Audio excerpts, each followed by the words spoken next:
Thousands left to fight in Desert Storm. Some never really came back. I've tried to relate things that I've seen to my wife. You come out sounding like you're crazy. Now, blinded by images that refuse to die, many survivors struggle with a battle unimaginable. Unless you're criminally insane, if you kill people, you have some regret, and that hurts. What happened after the storm? Monday on News 8 at 5, hear their untold stories of war and their hope that it finally brings peace. Jenny Jones breast implant disaster, Monday at 7:30.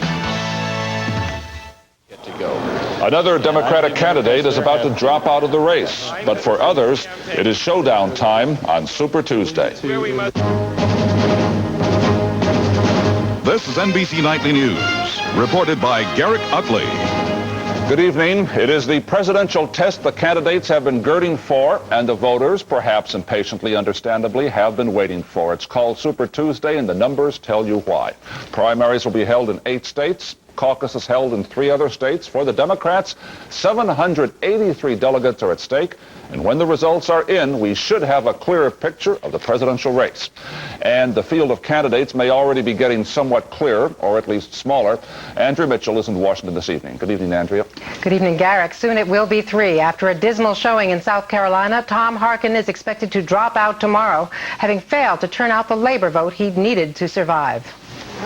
Almost out of money, Harkin had hoped to get a lift from South Carolina textile workers. He didn't.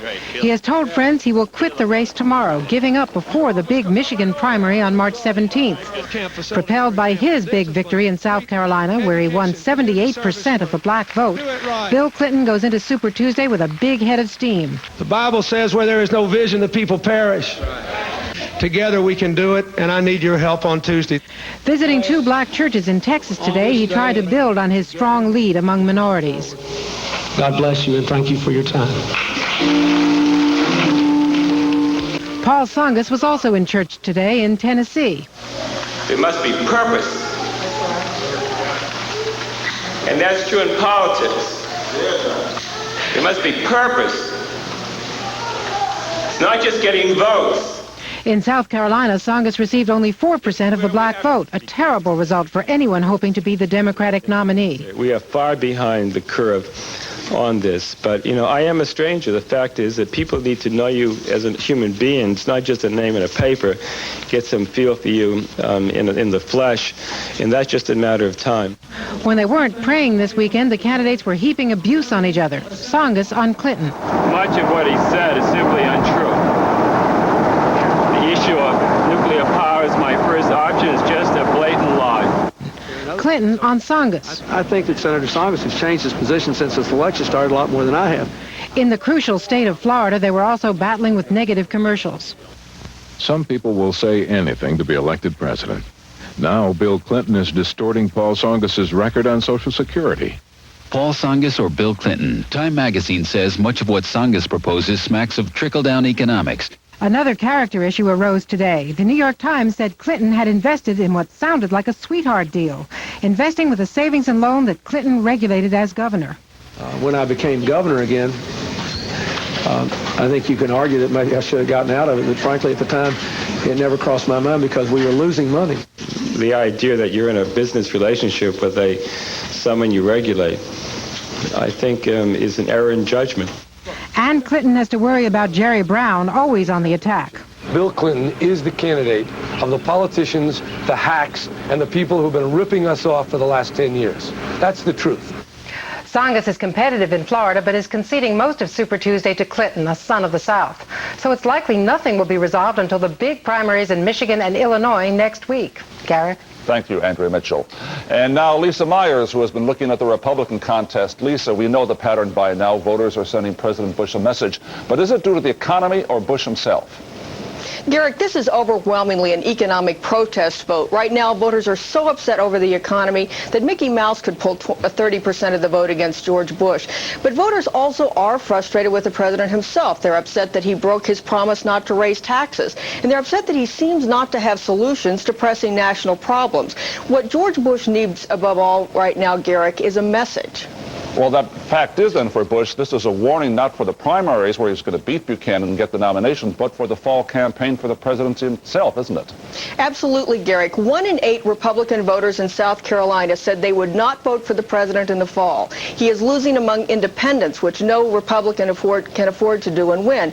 Moreover, I think that the most worrisome thing for the president is that in state after state, voters are saying, we want change. And it's going to be very tough for someone who's been in office for 4 years to persuade them that he is the best person to bring about that change. All right, Lisa Myers, thank you for being with us this evening. Well, at this point in the primary race, you might wonder, why is there a Super Tuesday, voting in 11 states on one single day? Let's get some answers from Brad Coker, a political pollster who is with us this evening. Mr. Coker, this is really an opportunity or an effort to get a large Southern voice in the presidential selection, especially the Democratic Party, isn't it? Well, it was designed in 1988 to give a Southern moderate an edge in the early primaries and launch him to the nomination. It backfired then because Jesse Jackson ran and drew off the black votes, and Al Gore didn't get the boost out of Super Tuesday that he had hoped for. But isn't this going to help Bill Clinton, son of the South, then? It's going to work, in other words, this time in 1992? Well, it looks that way. Clinton's running strong throughout the South, primarily because he's getting the rural white and blue-collar Southern voters and 75 to 80% of the black vote. If you put that coalition together, you're pretty dangerous in the South. And that would make him a more potent Democratic candidate come the fall, wouldn't it? It looks that way. President Bush has some problems in the South, and the fact that he got under 70% of the vote in South Carolina yesterday underscores that. Let's look at Tom Harkin, who dropped out today. The significance of that decision is expected to drop out tomorrow from the race. He was a traditional liberal Democrat, and yet he really went nowhere. How do you see that? Well, I think the Democrats are looking to the future. They were looking for a new message, and I think Tom Harkin is probably the last of the old New Deal Democrats. All right. Thank you very much, Brad Coker, for being with us this evening.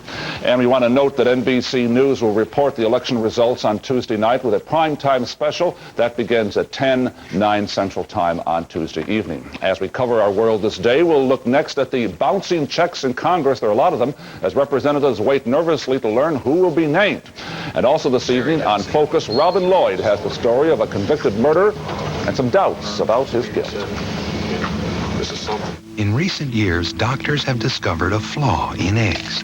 They're extremely high in cholesterol, and a diet high in cholesterol and fat can contribute to the risk of heart disease. Nutritionists at Fleischmann's have found a way to overcome this flaw with Fleischmann's Egg Beaters, the only one that's 99% real egg with zero cholesterol and zero saturated fat. Next time you'd love an egg, crack open a carton. Fleischmann's Egg Beaters, the great tasting egg without a flaw. I need a laxative that can work dependably. Doxadan can. But can it be gentle? Doxadan can. Doxadan works dependably overnight with a special ingredient for gentle relief. Dependable? Yes. Gentle? Yes. Doxadan can. Like to try Total? Officially, I'm a Nutri-Grain man. Hope you're hungry. Takes 4 bowls of Nutri-Grain to get the nutrition in 1 bowl of Total. 4 bowls? 1 bowl of Total has 100% of 12 vitamins and minerals. The call goes to Total. Take a moment this evening and imagine that you are a member of the U.S. Congress, and you used to write checks on the House of Representatives bank, and some of them bounced.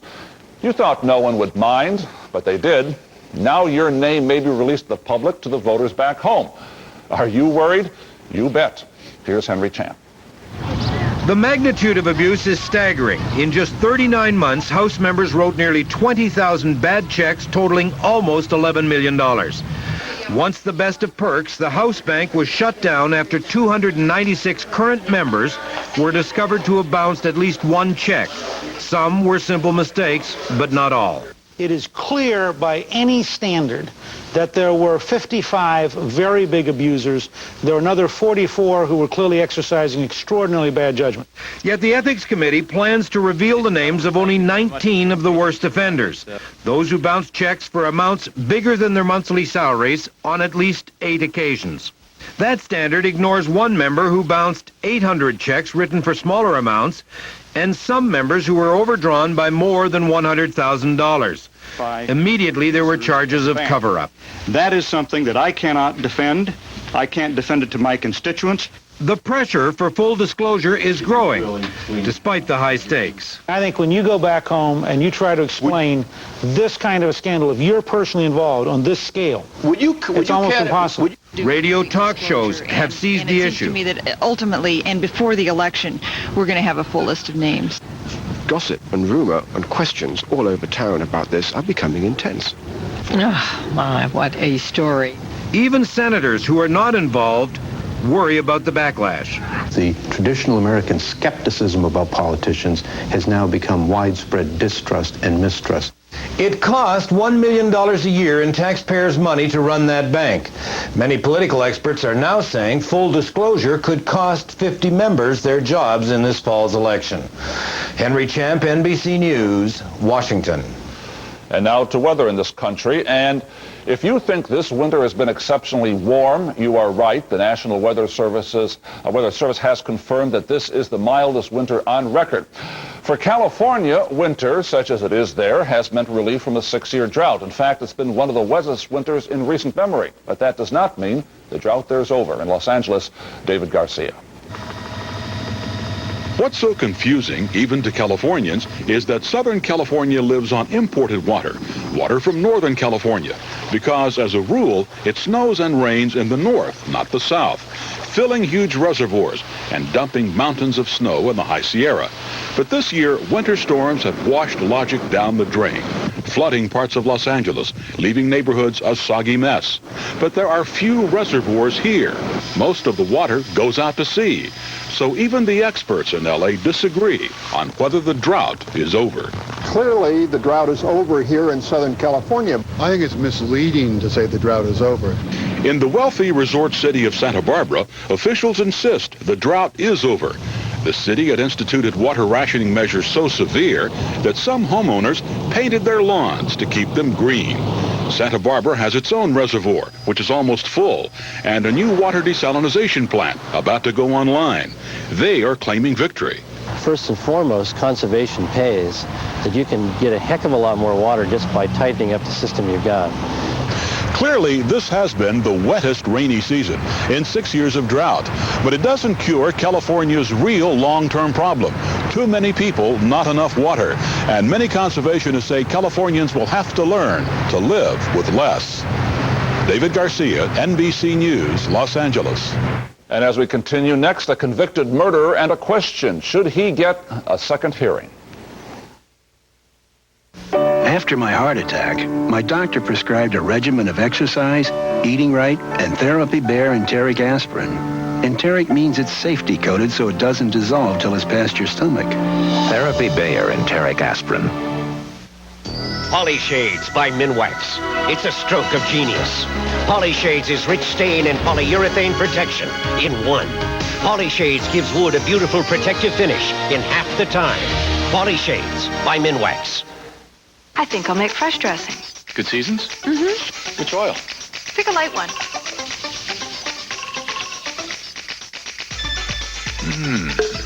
Dressing's great. Good seasons, you make it fresh, you make it best. You know, I grew up thinking that nothing had more iron than spinach.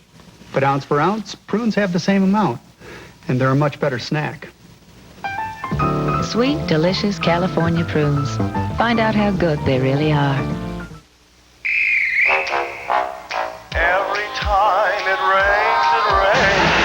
The Discover card pays a cashback bonus on every penny you charge.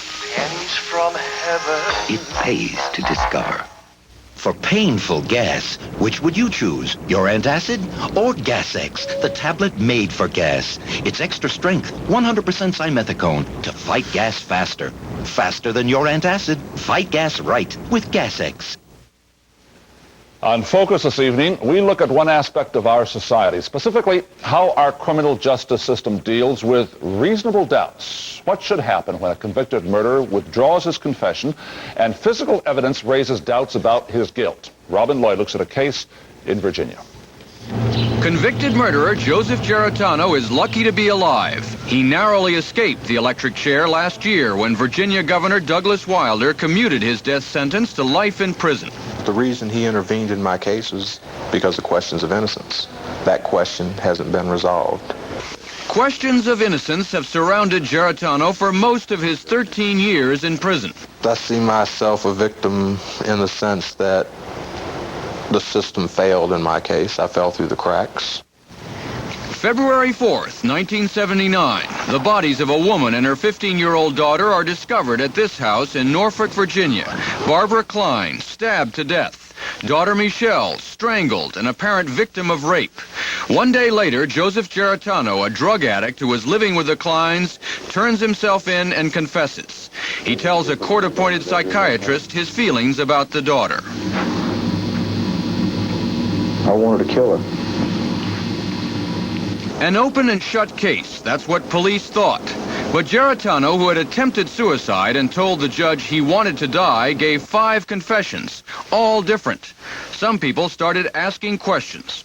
The confession sounded phony to me, as if it had been sort of coaxed out of him. At a time when he was suicidal, a drug addict, a pretty nearly worthless human being, he was a sucker for the cops. And then there was evidence that didn't add up. Unidentified bloody shoe prints at the scene. Hair samples that didn't match Geritano's. Indications that the murderer was right-handed. Geritano is not. But legal experts say Joseph Geritano is not likely to get a new trial. The state of Virginia has denied all of his appeals, so have the federal courts. And the state attorney general says she considers the case closed. It appears that the Virginia Attorney General's office thinks that once there's a conviction, their duty is simply to make sure that the judgment of the court is carried out, whether it results in a injustice or not. Under Virginia law, it's too late. No new evidence can be brought forward to obtain a new trial unless it's presented within 21 days of sentencing. That's part of Geritano's dilemma. The other is an attorney general who has made no secret she'd like to be governor. Mary Sue Terry declined to be interviewed, but has said repeatedly she is convinced that Geritano is guilty. So are family members of the victims. I mean, they're making some kind of a hero out of this man, that it's still a killer. I don't care how nice he acts when he's talking to people.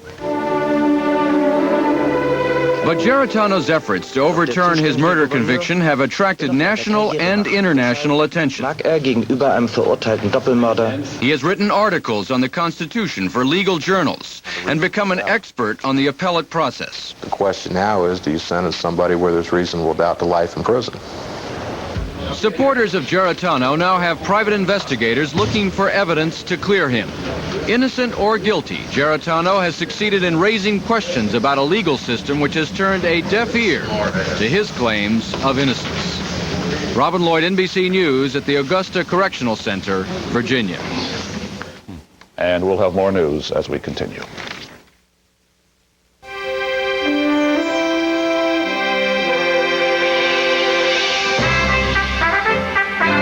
With the introduction of the 1992 LeSabre, Buick's reputation continues to grow. And it pleases us that people are taking notice, because LeSabre isn't just another fine motor car. It's a Buick, and Buick is rapidly becoming an enormous symbol for quality in America. I use a shampoo for dandruff, but my scalp still itches like crazy. You need new Scalpicin, the revolutionary scalp medicine for deep scalp itch, not ordinary dandruff. Scalpicin is not a shampoo. It's a clear liquid you don't wash away like shampoo. Apply Scalpicin anytime for deep scalp itch relief, with medicine chosen by doctors over all these dandruff shampoo formulas. Scalpicin penetrates to relieve the itch and help prevent flaking. The itch is gone. New Scalpicin, the scalp medicine for deep scalp itch. By noon, every muscle in his body was aching. Now he has a raw, sore throat and a hacking cough. Steve McKee has the flu. He needs Theraflu, strong, hot liquid relief to ease flu symptoms fast. Theraflu, your flu misery stops here. Rebate. Now's the best time to buy built-to-last appliances from Frigidaire, because you'll find rock-solid rebates on refrigerators, washers, ranges, and more. So why not hop on over to your Frigidaire dealer and pick up something new for your pet? To pull her through a nasty lunch, Malox uses aluminum and magnesium, but his antacid is Tums, and Tums has calcium. Something my body needs anyway. I like that. Calcium-rich Tums. hot coffee and steak in front of strangers at 30,000 feet? Not with my old adhesive. Fix-It-Dent holds stronger than any other adhesive. It even stands up to the hottest liquids. Now I Fix-It-Dent and forget it. In Niagara Falls last night, there was tragedy at a monster truck show there. An oversized pickup truck went suddenly out of control. Oh, my God! The truck plowed into the crowd, killing an 82-year-old man. 8 others were injured. The driver suffered a concussion. In Asia, in Thailand, at least 87 people drowned when a ferry was hit by an oil tanker and sank. Many victims were apparently trapped in the lower decks. About 24 people, however, were rescued there in Thailand. Elsewhere, Russian President Boris Yeltsin was criticized by former Soviet President Mikhail Gorbachev today. In Germany, on his first foreign trip since the collapse of the Soviet Union, Gorbachev said it was a mistake for Moscow to reduce cooperation with the other republics, but he supported Yeltsin's overall reform and said if it failed, the old Soviet monster would be replaced by 15 new monsters. We know by now the scenes of hard times in Russia, the shortages of food, the uncertain future there, and now another example. Orphans. Orphans now are being offered to foreigners, including Americans, for adoption. In Moscow, Veronika Kilchevskaya, a Russian journalist who reports for NBC News, shows us what's happening. Russian orphanages, once closed to Westerners, now open their doors to Americans who want to adopt. Some orphans spend their entire childhoods in understaffed, poorly funded institutions like this one, practically unadoptable. It's not just older children. Babies with birth defects, learning disabilities, or Asian heritage are rarely placed in Russian homes. Margarita wants a daughter, but because a disabled baby would be too much responsibility for her, she has decided to wait the 4 years it will likely take for a healthy infant to become available. A sick child needs more comfort, medical care, and better food. But now there are 8 new American adoption agencies operating from Moscow with the blessing of the Russian government. So far this year, 26 children have left for America. 48-year-old George Kellogg of Chicago and 55-year-old John Philbrick of Portland, Maine came here because in the United States their ages worked against them. In Russia, they were ideal candidates. We are adopting children whom Russians would not adopt. Therefore, we do not compete with Russian people in adopting particularly older children. And here's Papa, Mama, and here's 6-year-old Valia and 6-year-old Natasha are lucky to have been chosen by families willing to take them to a new life in the U.S. Abandoned at birth and knowing nothing but institutional care, these girls had never seen the glitz and glitter of the Moscow circus. They could never have imagined strolling in Red Square with their fathers, or leaving a dreary orphanage for a new life in the West. With many Russian couples waiting to adopt a perfect, bouncy baby, Americans might be given an opportunity of a lifetime to those children nobody can really help here. Veronika Kilchevskaya, NBC News, Moscow. And we'll be right back.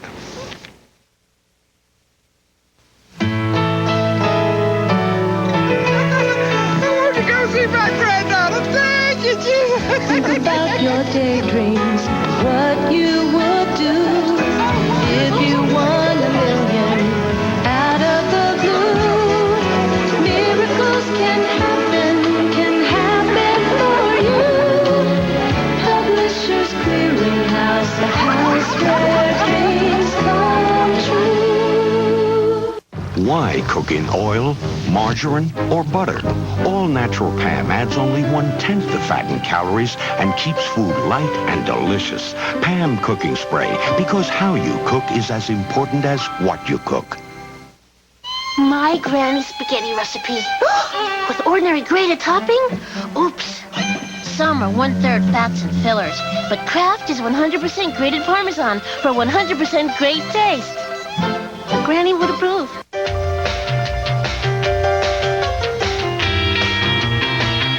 Now there's a man in a state of full active suspension. This is the only car on the road that has it. It's the car that has the Germans shaking in their lederhosen. It's got no shocks. It's all controlled by computer. You want to take it for a spin? You just tell an Infinity dealer you've got a Mercedes to trade in. They love that. Infinity makes you want to take up driving again, doesn't it? Feel so young. Promise Extra Light Spread. Half the saturated fat and calories of margarine and a taste you'll enjoy with all your heart. You make me feel so young. Promise Extra Light. Get heart smart. Time now to look ahead to some of the stories that will be making news this coming week. First of all, the defense is wrapping up its case in the drug trial of Manuel Noriega and may decide to put him on the stand. A familiar face, Iraq's Deputy Prime Minister Tariq Aziz speaks before the UN Security Council. He'll try to end the confrontation over the inspection and destruction of Iraq's remaining military weapons. Jordan's King Hussein supported Saddam Hussein during the Gulf crisis, but times do change, and the king will meet with President Bush in Washington to discuss Middle East peace efforts. And in Brussels, NATO members formally welcomed the former Soviet republics into a cooperation council, a new body designed to help the new countries develop their economies. And here's another sign of the post-Cold War changes rapidly taking place. Last night on this program, we saw how American defense workers are concerned about losing their jobs as military spending is reduced. Tonight, we look at the men and women in uniform, at what they face. The military no longer offers job security. In Germany, here's Keith Miller. This is no ordinary military parade. This is the final salute for the U.S. Army's 3rd Armored Division. The unit is out of business. 60,000 soldiers in West Germany are going home, and the Army wants some of them to find another job. To leave the armed services involuntarily once required a dishonorable discharge or a court-martial, but not anymore. These days, soldiers can be fired, and it has given a whole new meaning to the command, dismissed. I'm sure I could use some help in writing a resume. I haven't written one before, so. The end of the Cold War has taken GIs off the firing range and into a job placement center. It's scary. It really is, because of the job market, the way the job market is looking now. And there's so many military people getting out and going back to the States, so it's going to be, extremely bad. Cash payments and other incentives are being offered to encourage soldiers to quit. But some soldiers say the Army is forcing them out, and they are upset and angry. Yes, many of them are seen to have a deeper resentment or are having difficulty dealing with day-to-day life, and these are referred out to our social services agencies or to the hospital, depending on the degree of their feelings. Just how attractive is a tank gunner or field artillery officer in today's job market? It's what worries Paul and Beth Hewitt. He's a major, but says there's no more opportunity for promotion. So after 14 years in the military, he's decided to become a civilian, even though his wife knows it will be traumatic. Many people are really very patriotic, and it does come as a surprise to many of them that now, when they've done their job in pieces here, that the Army doesn't need them. These days, when an American soldier hears the sound of retreat, it could also signal the end of a career. Keith Miller, NBC News, Frankfurt, Germany.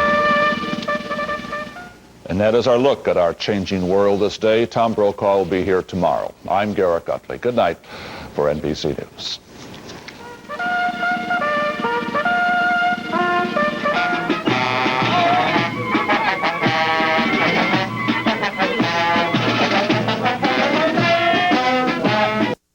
He seduced her.